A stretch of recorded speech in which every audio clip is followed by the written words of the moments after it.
दुसऱ्यासाठी काम करण्यापेक्षा स्वतः जिद्दीने आणि मेहनतीने स्वतःचं साम्राज्य निर्माण करणं अशीच जिद्द मनात ठेवून सिंधुदुर्गातले शेखर दादा करतात आपल्या मातीच्या भांड्यांचा व्यवसाय. मातीपासून भांडी बनवणं ही एक कला आहे आणि आज आपण ती प्रत्यक्षात पाहणार आहोत. मातीची भांडी बनवण्यासाठी वापरली जाणारी माती दादांनी चाळून घेतलेली आहे. दादांनी जशी माती चाळणीवर चाळली तर एका बाजूला दगड आणि दुसऱ्या बाजूला मऊ लुसलुशीत माती तुम्हाला दिसेल. या मातीमध्ये दादांनी पाणी टाकलेलं आहे. मातीमध्ये पाणी टाकल्यावरती दादाने फावड्याच्या साह्याने माती एकजीव करून घेतलेली आहे, ज्यामध्ये माती चांगली ओली झालेली आहे. पाणी टाकून ही एकजीव केलेली माती आता भांडी बनवण्यासाठी वापरली जाणार आहे. बघितलं, दादांनी इथे फावड्याच्या साह्याने ही माती तर मिक्स करून घेतलेली आहे. त्यानंतर ही मिक्स केलेली ओली माती मशीन मध्ये गेलेली आहे. दादांनी या मशीन मध्ये भिजवलेली माती टाकलेली आहे, पण या मशीन मधून दादांना मिळणार आहे ती स्मूथ टेक्स्चर वाली माती, जी भांडी बनवण्यासाठी वापरली जाते. शेखर दादांच्या या व्यवसायाला 5 वर्ष झालेली आहेत आणि 5 वर्षापासून ते आपल्या हाताने सुंदर भांडी घडवतात. मातीची भांडी बनवण्यासाठी लागणारी माती तर बनवून इथे तयार झालेली आहे. आता दादा ही माती साच्यामध्ये टाकणार आहेत. पाहिलात तुम्ही, पहिल्याच्या काळात कुंभार कसे चाकावरती भांडी बनवायचे, पण त्याला खूप टाइम लागायचा. पण आता मातीच्या भांड्यांची मागणी सर्वात जास्त असल्यामुळे इथे झटपट मातीची भांडी बनवण्यासाठी थोडं आधुनिक पद्धतीचा वापर केलेला आहे. दादानी इथे साच्यामध्ये भांडं तर बनवून घेतलेलं आहे, पण मलाच कळत नव्हतं हे भांडं नक्की काय आहे. दादांनी भांडं सुकवण्यासाठी साचा जेव्हा उन्हात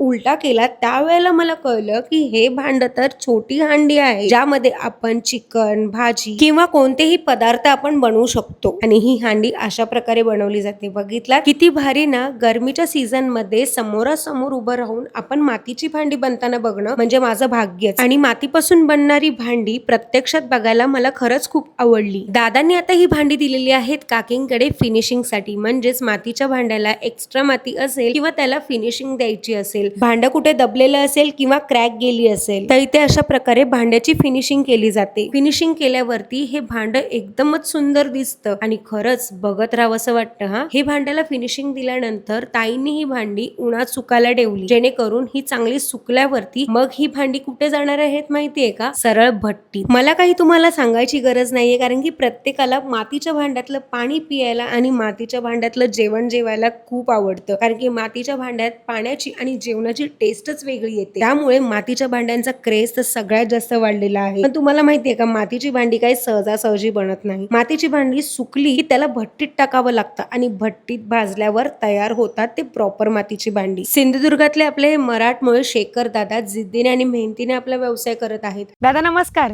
नमस्कार. दादा आपलं नाव? शेखर राघव कुडाळकर. या व्यवसायाला किती वर्ष झाली? आता मी 2021 ला हे चालू केले. त्याआधी काय करायचं आपण? त्याआधी मुंबईला होतो. ओके. आणि त्यानंतर आपण हे सुरुवात केली. दादा आपल्याकडे काय काय मिळतं जरा दाखवाल का? हो, दाखवतो ना. हा आहे तवा चपात्या भाजण्यासाठी. म्हणजे ह्याच्यावर फक्त चपात्याच नाही, येतात? चपात्या पण होतात किंवा मच्छी वगैरे फ्राय वगैरे काय करायचं असेल तरी ते पण होतं. दुसरी एक कढई आहे. या कढईमध्ये तुम्हाला तळण्यासाठी पण उपयोग होतो आणि भाजीसाठी पण उपयोग होतो. मातीची कढई? मातीची कढई चुलीवर पण चालते, गॅसवर पण चालते. अरे वा. दोन्ही म्हणजे सर्व जी भांडी आहेत आपल्याकडे मी आता दाखवतो ती सर्व चुलीवर पण आणि गॅसवर पण चालतात. तशी ही आपली जेवण बनवण्यासाठी, भात किंवा आमटी वगैरे बनवण्यासाठी. त्याच्यापेक्षा हे मोठं आहे, 5 लिटरचं आहे. त्याच्यामध्ये 1 किलो चिकन, 1 किलो राईस ची बिर्याणी होते त्याच्यामध्ये. त्याच्यानंतर ही आहे, ही स्पेशल फक्त आमटीसाठी चालते, मच्छीच्या कढीसाठी. दादा आता गरमीचं सीझन चालू झालेलं आहे, तर तुमच्याकडे पाण्याची बॉटल आहे का? हो, पाण्याची बॉटल आहे. किती लिटर पर्यंत मिळते? 1 लिटर. 1 लिटर पर्यंत. आणि बाजूला तिकडे मी बघितलं तो जग आहे का? तो जग आहे पाण्याचा. दुसरे आपल्याकडे तांब्या वाटी पण आहे. तांब्या वाटी? अरे वा. तांब्या वाटी पण आहे. म्हणजे आता स्टीलच्या तांब्यात नाही पियायचं तर सरळ मातीच्या तांब्यामध्ये. तसं चहा वगैरे पिण्यासाठी काही? हो, चहा पिण्यासाठी आपल्याकडे असा कप आहे भेटेल. आणि दुसरं हे कुल्हड आहे चहाची. कुल्हड सुद्धा आहे? कुल्हड सुद्धा आहे. दादा आता गॅसचा सध्या खूप प्रॉब्लेम झालाय, तर आपल्याकडे चूल वगैरे बनवून मिळते का? हो, आहे आपल्याकडे. ही आपल्याकडे सिंगल अवेलेबल आणि डबल पण आहे, ज्याला एक चूल आणि एक वाईल येणार, मग त्याच्यावरती 2 भांडी राहणार, अशा पण आहेत. म्हणजे जर कोणाला सिंगल हवी असेल तर सिंगल मिळेल, डबल हवी असेल तर डबल मिळेल. लहान मुलांसाठी तुम्ही खेळणी वगैरे बनवता का दादा? हो, एक आहे अशा प्रकारची लहान मुलांसाठी खेळणी आहे. ही भातुकली आहे का? भातुकलीचा खेळ आहे. अरे वा. आणि त्याच्यातच दुसरा एक प्रकार आहे, भातुकलीचाच खेळ आहे. आता लोक खेळायला वापरतात, तसं किचन मध्ये लावायला सुद्धा वापरतात. बरोबर बरोबर. हँगिंग म्हणून. त्यांच्यासाठी आपण हे बनवलेलं आहे असं. वा, खूपच छान आहे. जर हे प्रोडक्ट जर कोणाला मागवायचे असतील तर मग कसं मागवू शकतो आपण, ऑर्डर करू शकतो? नाही, इथे त्यांना येऊन घ्यावं लागेल. म्हणजे जो कोणी मालवण फिरायला येईल त्याला इथे यावं लागेल. इथे यावं लागेल. आपला ऍड्रेस काय आहे इथला?